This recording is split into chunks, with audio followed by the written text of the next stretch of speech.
Hello again.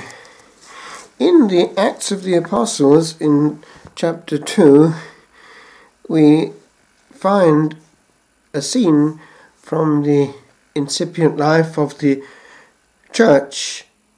The brethren are described as being very much of one heart and mind. A certain simplicity is seen there in this scene. It is all summed up in this last paragraph of the second chapter of the book of Acts. And fear came upon every soul, and many wonders and signs were done through the apostles, and all who believed were together, and had all things in common, and they sold their possessions and goods, and distributed them to all as any had need. And day by day, attending the temple together, and breaking bread in their homes, they partook of food with glad and generous hearts, praising God, and having favour with all the people. And the Lord added to their number, day by day, those who were being saved. So we see this combination of human and divine energy. The Lord is able to attract. The assembly attracts. Its prayer is warm, its prayer is sincere, and people drift towards it. So, those who received his word were baptized, and there were added that day about 3,000 souls, and they devoted themselves to the apostles' teaching and fellowship, to the breaking of bread and the prayers. The breaking of bread, fractio panis, and prayers, the prayers. The structure of prayer comes, it's partly already there, because we notice that the apostles do go up to the temple to pray at the hour of prayer. There's the question of the 9th hour there. So there's already a rhythming of prayer, a breaking up of time, and this comes into the Christian centuries. It's of course developed much in the monastic life, but it does come by instinct into the daily life of Christians. All Christian literature has reference to it in some shape or form, and in the early church they would tend to have a focal point, a cross or something to which they would orientate themselves. We have the instinct still to do that, do we not? Now, we come today to the point of codification, which had to be accelerated because of what was going wrong.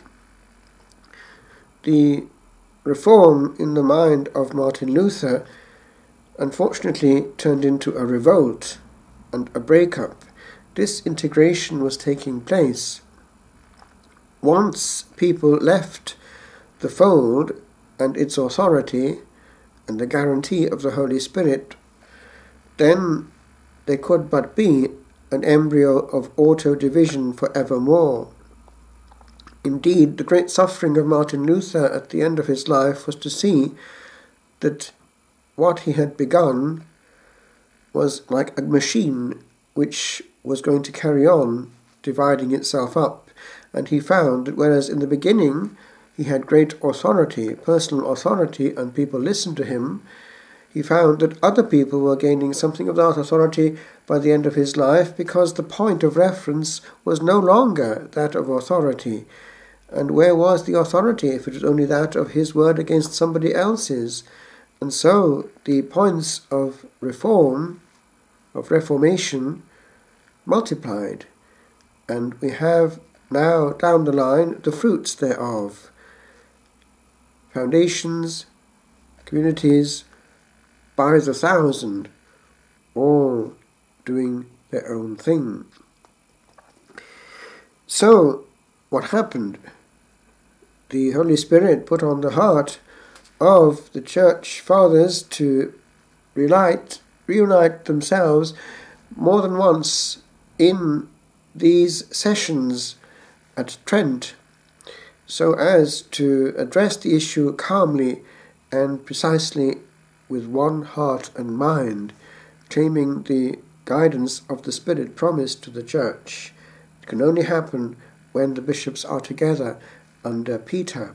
And so this was what was happening at the Council of Trent, which was a dogmatic council and remains the point of reference for our dogma, because remember, the Second Vatican Council essentially was a pastoral council. It did touch on dogmatic issues and it did contain elements of dogma, but essentially it is always referring to the authority of Trent and what went with it with regard to defined dogma.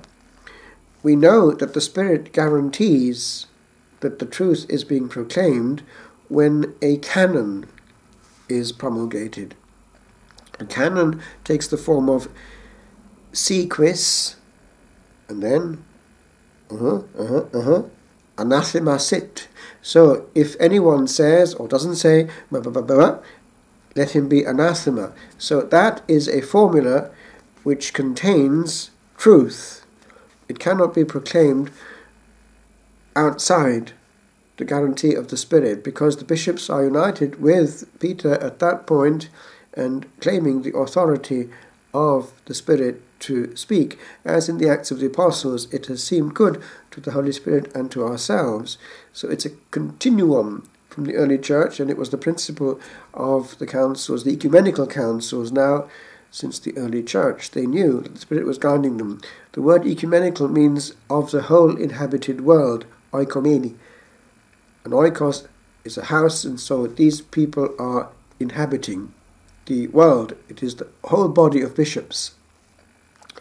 And so it is that we have here in Trent succinctly these canons being promulgated, and also the whole teaching developed. After it is published the Catechism of Trent and so on. But we know that when we have a canon, it doesn't mean that necessarily we have all the possible truth being put into that with regard to the question, but it does mean that within those parameters there is truth. So they are solid points. So things were being thrashed out. And it was important that the liturgy be standardized, because that was the voice of the Church in prayer, remembering the principle vox orandi, or rather lex orandi, lex credendi. The law of praying is the law of believing. And as in communist Russia, it was essentially the rich theological heritage which they had in the liturgical field, which kept faith and doctrine alive, because they couldn't preach all that much and certainly couldn't publish. So too we have the living faith of the Church in our inherited liturgy, and so to tamper with it is always grave. It is the voice of the bride. Christ is guiding the prayer of his people. So let's look at what happened at the Council of Trent. They were, we remember, reacting against these incipient errors, and they had to define what was outside guaranteed truth. Protestant reformers not only rejected what they perceived to be abuses in the Church, they rejected the medieval liturgy. The Protestant Reformation has been described as essentially an anti-liturgical revolution. Its typical desire was for a service. In German we have the word Gottesdienst. Gottesdienst, it's actually the service of God. Its typical desire then was for a service newly made out of the scriptures and other authentic doctors. So we have here the principle of sola scriptura coming through. Protestant rites thus broke away utterly from all historic liturgical evolution. The legitimacy of the organic development of the liturgy throughout history was rejected, freeing the reformers to construct liturgies according to their ideologies, which of course were heterodox. What is curious is that they tended, once they had started to be stabilized in their form of prayer, to maintain those forms that at that point they adopted, and to keep them so for centuries. Hence it is that we see that until fairly recently the Anglican Church was quite conservative in many things, as was the Lutheran body. Even to this day, Lutherans tend to face the other way when they're celebrating the Eucharist, and many Anglicans would have done the same for a long time after us. Now, the Anglicans tend to be influenced by us in their practice, but they have maintained the position of kneeling at Holy Communion, for instance, and altar rails. Interesting. And also, quite interestingly, they do not have the practice that we have when they receive Holy Communion in the hand. They have a different way of doing it. One just has to study how it's done. It's interesting that we have, as it were, overtaken them in modernism in certain things. That's a little parenthesis. And say what you like, both Lutherans and Anglicans do have a certain decorum and dignity about them, which we have to admire. And the Ordinariate, which was created there under Benedict XVI in England, has actually done liturgical good, because they come over with their baggage, which is a good baggage, good preaching, and a great dignity in their worship, great care given to the things of God, and no hurry. However, let's remember, whatever the Anglicans who are not receiving the orders from us, I mean the apostolic succession, do or don't do, it doesn't impinge in any way at all on the reality, because without the apostolic succession there is no presence. And so actually, even though they don't know it, any celebration which adores the host is actually idolatry. I know in Wales, not far from where we live, there are very high Anglicans. I know one of the clergy in the area myself very well, but there they are involved in very Catholic practices, confession and even benediction. Curious. So one wouldn't dare say that to them in public or in a personal way, which might be offensive, but in theology one has to look at these things because they're important. It is actually adoring bread, because without the orders there can be no presence. The decree of the 22nd session of the Council of Trent on the sacrifice of the Mass, that was in September of 1562, rejects this stance, this breaking with the past. Its supplementary decree concerning the things to be observed and to be avoided in the celebration of the Mass reasserts the legitimacy of rites, ceremonies and prayers, which have been approved by the Church and have been received by a frequent and praiseworthy usage. Trent did not stop at condemning such departures from the living tradition of the Church. It called for new editions of the Missal and Breviary, the completion of which the 25th session entrusted to the Pope in 1563. Pius IV appointed a commission to carry out this work, which was augmented by his successor, St. Pius V. The commission yielded the 1568 Breviarium Romanum. So the breviary comes out first, and the famous 1570 Missale Romanum. So that gives us our current expression, the Tridentine Mass. It just means that of Trent, from the Latin form of Trent. Trent did not stop then at condemning, but it was actually producing and working hard at restoration. It was positive. This reform was of great importance. So what were the principles underlying it?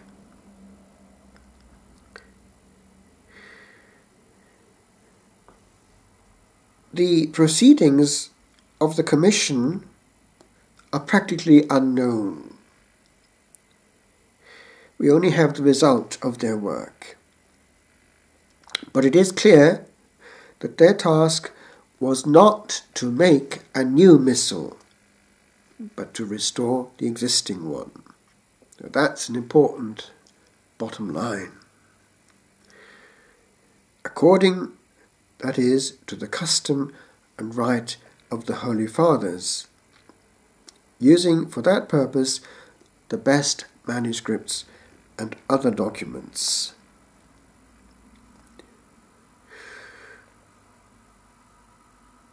So, they have at their disposal what they have. We would have more at our disposal with modern scholarship, but they used what they had. It wasn't great, therefore, as regards a huge amount of comparative manuscripts. What is interesting, however, is this. Although they did have access to ancient manuscripts, from which they could, arguably, have distilled a purer, more ancient rite or form, which they could have drawn from what they had before their eyes to replace what was actually of later origin, they did not actually go down that line. Now that's kind of important if one sees what's going on there. It's part of precisely this respect for the natural growth, the organic development. They were not purists in the sense of abstract going back through, as it were,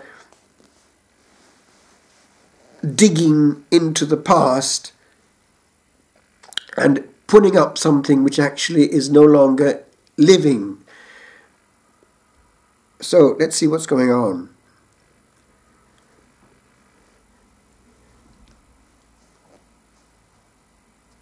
We have seen that the same popes responsible for the liturgical reform of Trent rejected precisely the liturgical antiquarianism of the one that we mentioned last time, Cardinal Quignone. He'd been entrusted actually with work, and he'd gone into that element of purism, ancient but no longer living. The Tridentine reformers did not feel free to go down this path. So,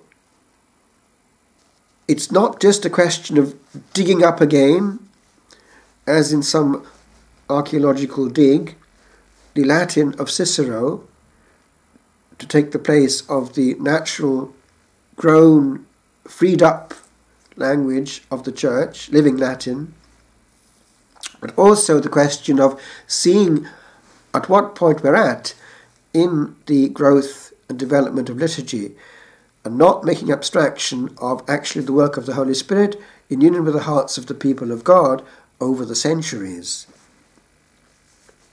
It's an important principle because it comes to the fore in our time in a different way. So, on the contrary, organically developed liturgical forms of later origin were respected as legitimate. The fundamental principle of this reform was indeed one of restoration. But it was not a restoration based on Protestant, iconoclast, or antiquarian principles. Nor was it a reform that sought to innovate. It was a restoration that sought to recover the beauty of the Roman liturgy. Now, this beauty is based on a certain sober simplicity. It's not over florid, and therefore it's interesting what happens in the period of the Counter-Reformation. We have coming in the great floraison of polyphonic masses coming through the use of great talent like that of Palestrina. We remember that primitive liturgy has a certain simplicity in its liturgical chant. Gregorian is the old church chant, and it's not polyphonic. And therefore it's relatively easy to learn and transmit and execute. It's still the case actually in our time. It's fairly easy to celebrate a simple Latin Mass in Gregorian chant once the people have learnt the principal parts. It's a fully sung celebration, it's dignified and not difficult, and one is not distracted by, for instance, having to direct a choir. It's genuine participation on the part of the people who can alternate with the priest. And the irony I have found is this, that at least in Ireland, there's more participation on that level in the Gregorian Masses that we have on a Sunday than there might be in a parish celebration nearby, where people leave it to a small folk choir and don't actually sing themselves. And in fact, in most parishes in Ireland, there aren't even hymn books provided. It's amazing, actually, how so many years after the council, the very participation about which everyone spoke has not actually happened on that level.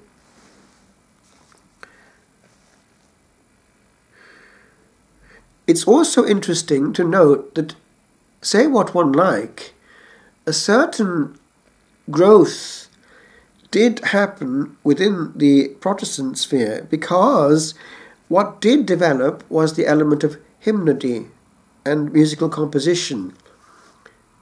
Johann Sebastian Bach and so on were great brains who provided humanity with harmony which will live on until the end of time. The Anglicans too had great composers, and music has come down which we actually still use, hymns notably.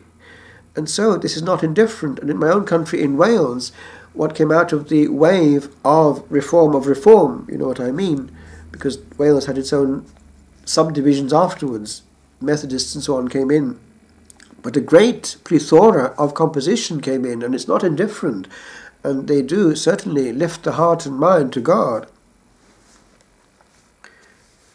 All that to say that it does not mean to say that God was not honoured in these other creations coming out of us. It's just that the fullness wasn't there. God meets people where they're at, and in the second and third and fourth generation you haven't got that responsibility which you have in the original reformers, who often were Catholics and even Catholic priests. A child just believes what he's told from childhood, so it's quite different.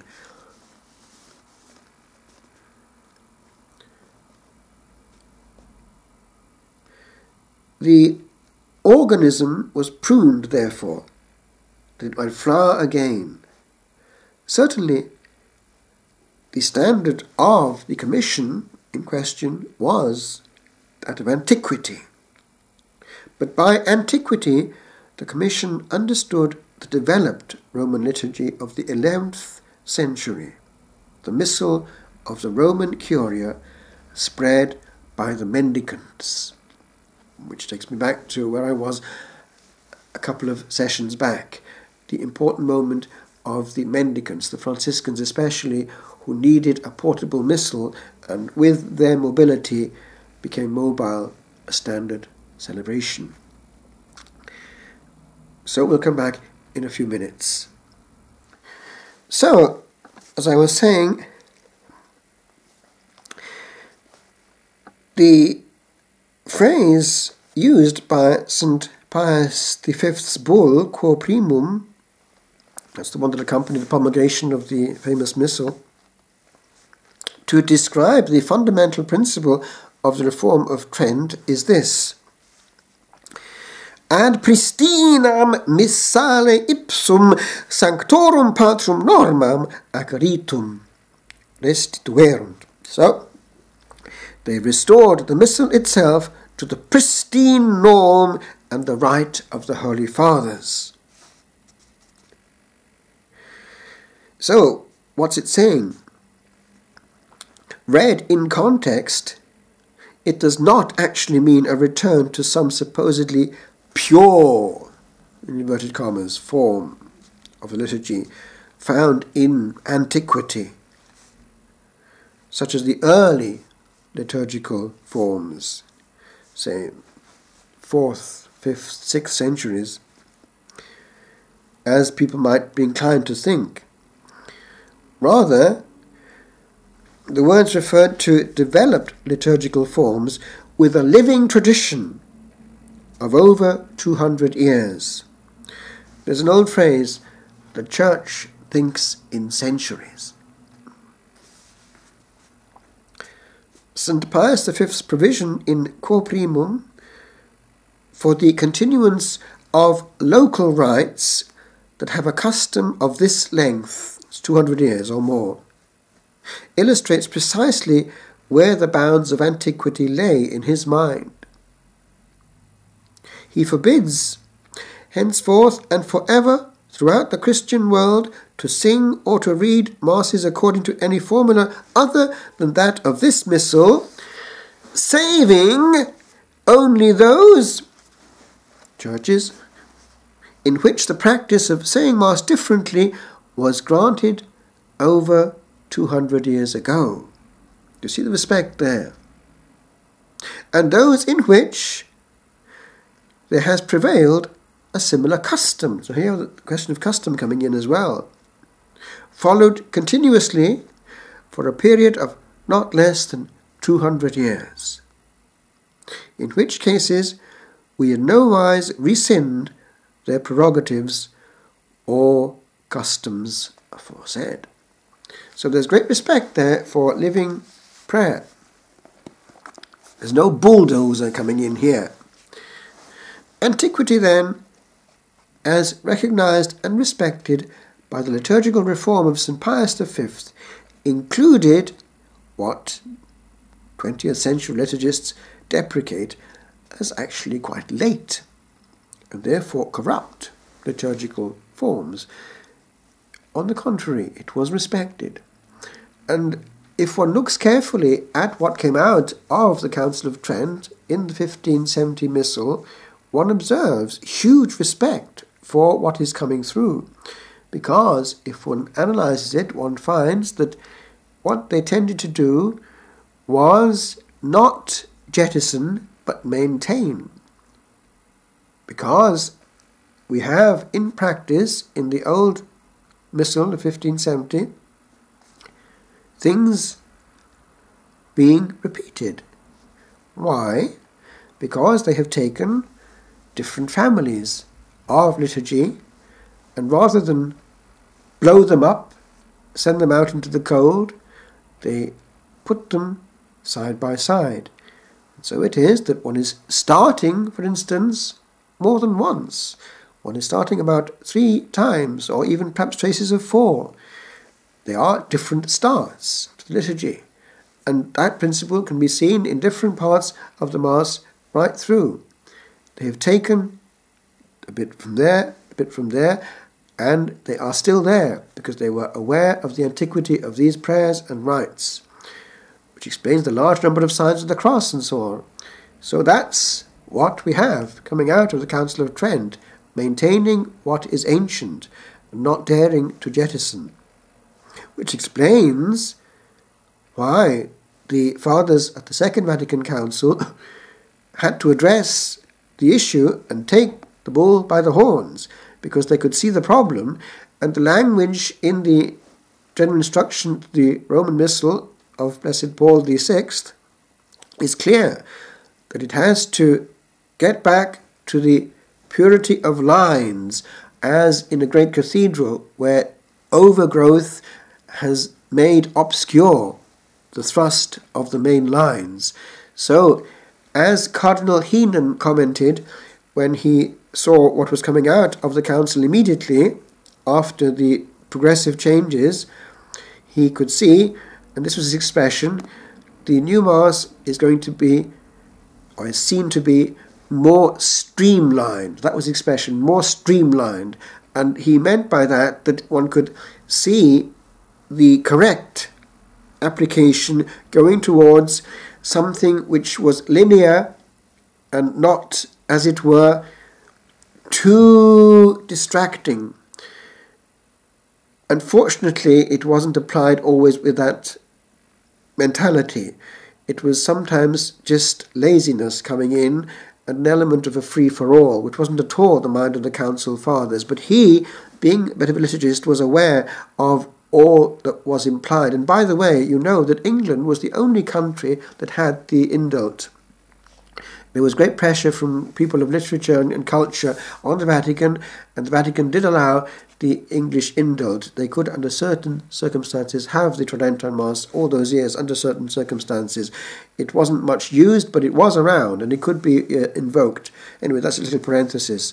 But Cardinal Heenan actually did make a private reflection when he saw what was coming, that he wasn't obviously himself too happy about the destruction of what was so precious to him, because he'd had so many happy graces and memories in the masses of his youth and the awesomeness of what he'd grown up in. He was afraid that too much was going to be destroyed. But he did say this, which was correct, that it would seem that the new Mass is going to be more streamlined. So streamlining was the issue there at the Second Vatican Council.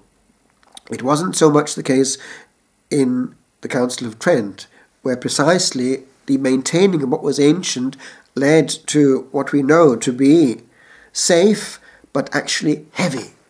Because if you're doing things 3 times rather than once, then it's bound to be somewhat diffuse. The smaller number of words and the place for pauses is, if taken well, positively, a help. The only thing is that it's risky, because it presumes that one has mature people applying it, and that was what was missing.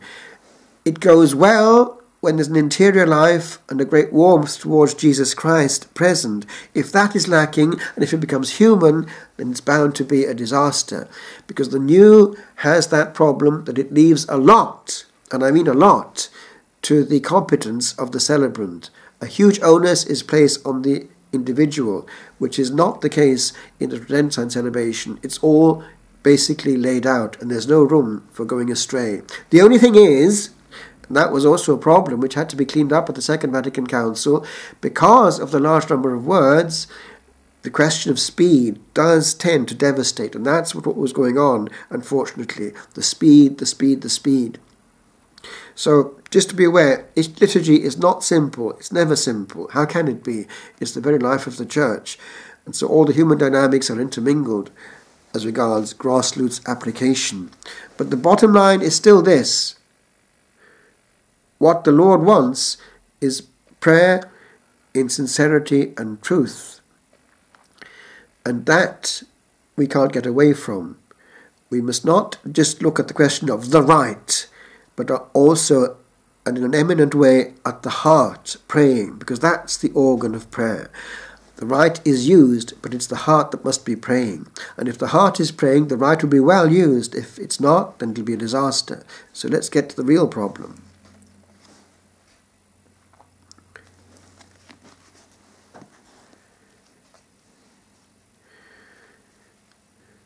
Thus, Trent abolished later ornate features and made for simplicity, yet without destroying all those picturesque elements that add poetic beauty to the severe Roman Mass. They expelled the host of long sequences. The sequences, they come on certain feasts still, but only a very small number. Stabat Mater, Veni, Sancte Spiritus, Dies Irae in the Old Rite, and things like this. The ancient non-scriptural texts, very poetic ones. Corpus Christi is another one. That's gone through. It's still there. But there used to be far more. So they expelled the host of long sequences that crowded Mass continually. They reduced processions and elaborate ceremonial, yet kept the really pregnant ceremonies, candles, rites, ashes, palms, and the beautiful Holy Week rites. Of course, they were restored before the Second Vatican Council by Pius XII. E.g., the timing, because they were talking about this holy night when the sun was rising on Holy Saturday morning, so that was adjusted. Unfortunately, we've had in our time a loss of a lot of what was gained under Pius XII and immediate time afterwards. It was a great adventure those years with regard to restoring the beautiful Holy Week ceremonies, but we have lost them again in Ireland, at least to some extent, because a lot of priests are misbehaving with regard to the timing of these celebrations. They're going on before the sun has actually gone down, using quite often just the time of the normal anticipated Sunday Mass and making that a glorified Easter Vigil. Well, that's not the optic, and it shouldn't be happening, especially when that's early in the night before the sun has gone down. It's just misunderstanding, really, what the Spirit was trying to say to the churches. It is a very special celebration. It's the most important of the whole year, the Easter Vigil, and not just a quickie of a Sunday one with the said exultet put in. There's far more to that celebration than meets the eye. And by the way, I've noticed that unfortunately in Ireland the itch therefore to have the same number of celebrations on that day is there as would be there on an ordinary Sunday or Saturday evening. Whereas in countries where things are thought out with regard to liturgy, like Germany, France, Switzerland, even partly depends on Italy, but there they would not have a plethora of celebrations. They would have points where the churches would come together and have a big one, and they would do that one well. I know that Monday, which is the house from which, in a sense, our abbey came from in Italy, but it was Monday in France, there they had parishes, but they would not have Easter vigils in the parishes which they served. They would bring all the people of the parishes they served to the abbey for a gigantic one. And that was really a celebration of Easter, and it would go on, done to the maximum, giving people an experience of high liturgy. Why not? They can travel a bit with cars.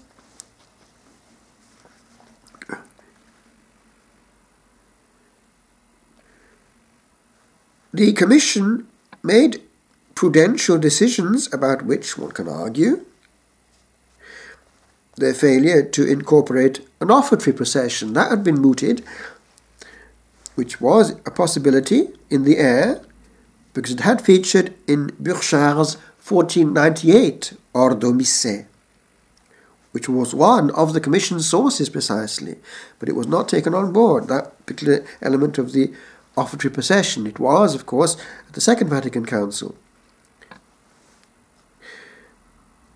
And then their elevation of the importance of the prayers at the foot of the altar, by insisting that they be said at the altar rather than on the way to it, and so on. So that was one thing that came in and stayed in there. It could have gone the other way. But you see, what's going on there, if that's the case, then it is making the celebration itself actually quite wordy.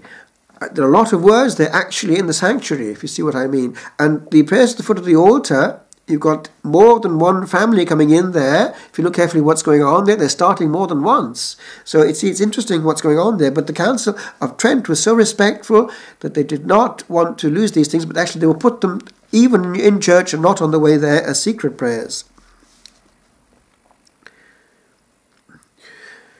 Yet, taken as a whole, their work restored the Roman Mass of antiquity, where by antiquity we understand developed liturgical forms from early in the second millennium. The same principle was operative in the reform of the breviary.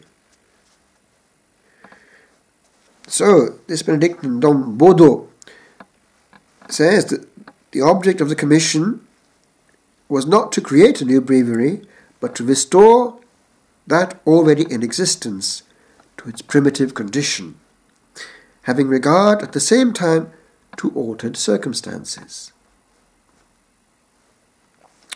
Thus alone can the continuity of the liturgical tradition of Christianity be preserved free from essential alteration, while allowing for the development and progress necessary in every living body. So it's living. Batifol asserts that in the reform of the breviary promulgated by St. Pius V, pristinus mors, that is, liturgical tradition, found the highest authority of all able to comprehend and willing to protect it. So, fortunately, we had wise, supreme pontiffs respecting in an awesome way what was coming from an awesome past, protecting it. And fair dues, the Council Fathers themselves, who promulgated Sacro Sacrum Concilium, 1962, 1963, the first of the conciliar documents, were in that line of continuity. Remember now, they did not actually give us the Mass that we have. They gave, under the guidance of the Holy Spirit, the broad principles of operation. When it was handed over then, the work itself, the application to the concilio, that was this body, or concilium, which had to then thrash it out. And then it was taking a while, and Paul VI is known to have come in at one point and said, hurry up, because what was going on was that because it wasn't yet published, you had experiments going on in different parts of the Catholic world, and it was getting out of hand, and so he wanted something actually published. So anyway, it happened, of course, in 1969. It came into application on the first Sunday of Advent, the end of 1969. But if one analyzes it, it is an attempt at that. Remember now, if one looks carefully at the rubrics coming in there, it presumes that one is still facing the other way. Because it comes with this rubric that the priest is to face the people at this and that point. That is to say that there are certain points, the same points as in the Old Mass, where he's to turn round. You see, there's nothing about facing the people. That is all stuff which is applied afterwards. It had, of course, come from earlier movements because the liturgical movement had been discussing that and doing that in private. These were pre-conciliar experiments which had an impact, but nevertheless, the Council Fathers themselves did not go into this question.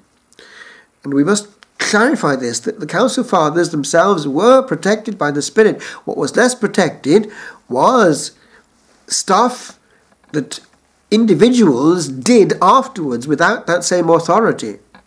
Just to be clear.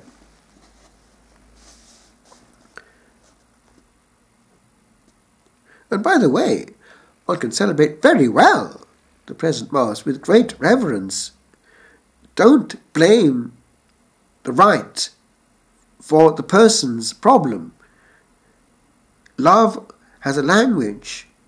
If love is not there, the language will be missing.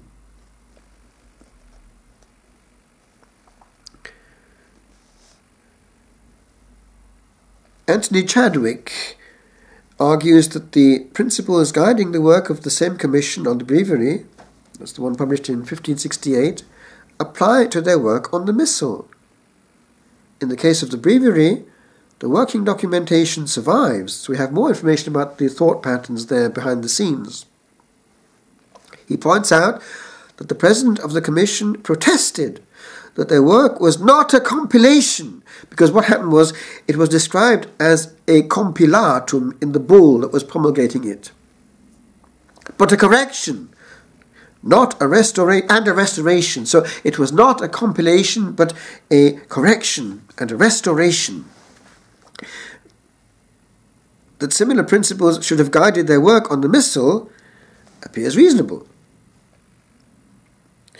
The result of the Tridentine reform was a thoroughly traditional Missal.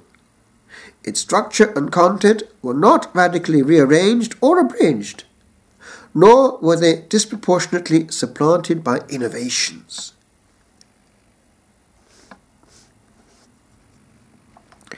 So we have the great liturgist Fortescue, early in the 20th century, coming out with this.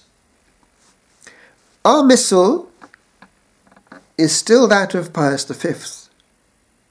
We may be very thankful that his commission was so scrupulous to keep or restore the old Roman tradition. Essentially, the Missal of Pius V is the Gregorian sacramentary. Now, that's going back away into the history of the Church in its origins. That again is formed from the Gelasian book, Pope Gelasius, which depends upon the Leonine collection. So, Pope Leo the Great, going way back, the 400s. We find the prayers of our canon, that's the Roman canon, Eucharistic prayer number 1, in the treatise De Sacramentis, and allusions to it in the 4th century. Now, see what he's saying there? That's going back to the 300s. So our Mass goes back, without essential change, to the age when it first developed out of the oldest liturgy of all. It is still redolent of that liturgy, of the days when Caesar ruled the world and thought he could stamp out the faith of Christ, when our fathers met together before dawn and sang a hymn to Christ as to a god. That's a quote directly from Tacitus. No, Pliny. That's a quote from Pliny. Pliny the Younger. He was proconsul in Bithynia, and he was writing to the Emperor Trajan for advice, because these Christians were coming out of the woodwork, and he wasn't happy that they were being handed over to him, and he wasn't sure what he should do with them. He had interrogated them, or at least he tried to get information from them, and he'd found that they were meeting together before dawn and singing a hymn unto Christ as unto a god, and that they were coming back and that they were breaking bread, but it was of an innocent and promiscuous kind. That is, the word promiscuous, that in the sense that it wasn't at all promiscuous or in any way offensive. They weren't eating human flesh. You see, there was an element of, were they into cannibalism? There was a misunderstanding of what was going on there. And he was saying that it was quite innocent what they were up to. So these are early non-Christian testimonies. Yeah, actually, I think he used that expression there, innocently and promiscuously, in the good sense of actually openly, nothing in any way strange. So he's justifying the Christians in that letter to the Emperor Trajan. And there's an interesting answer which comes back from the Emperor, that they're not to be deliberately sought out and that kind of thing. Interesting what was coming out there. But anyway, there was a recrudescence of persecution, as we know, later on. And the two great waves were, three really. There was Nero, there was Decius in the mid-200s, and then there was Diocletian in the beginning of the 300s. The last great persecution there before the Peace of Milan, after the accession of Constantine. So,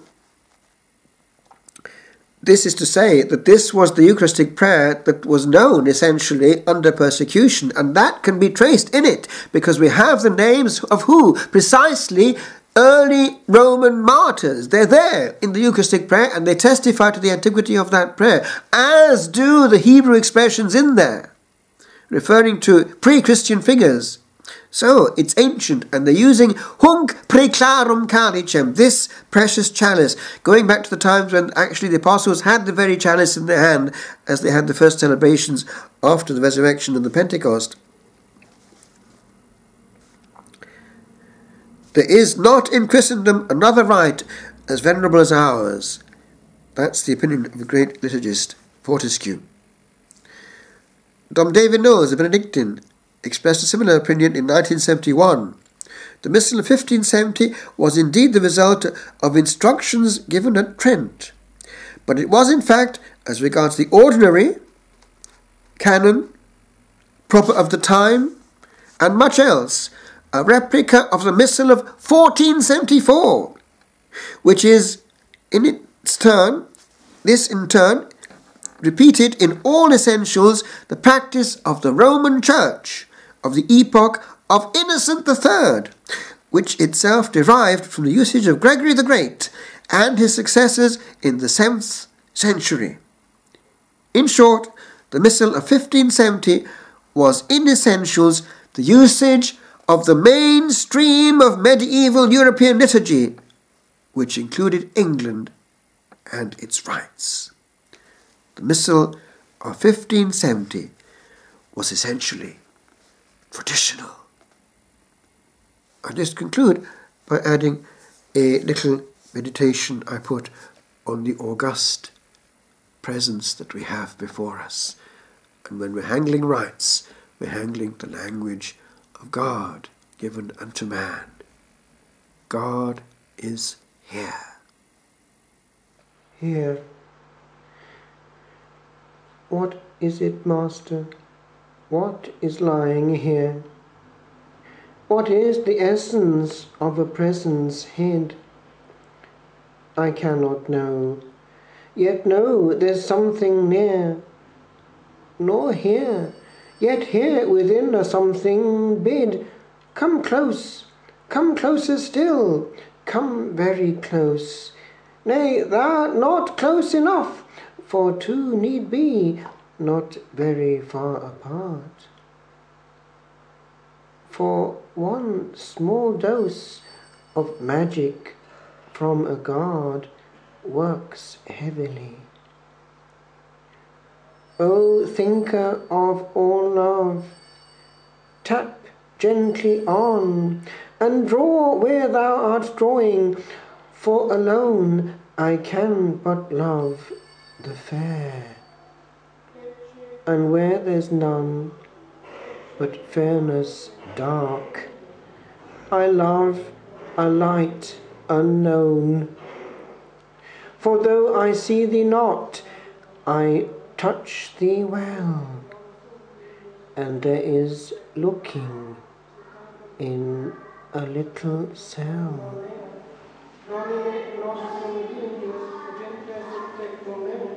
Se tanto ti perdo nel sanare il suo anima me.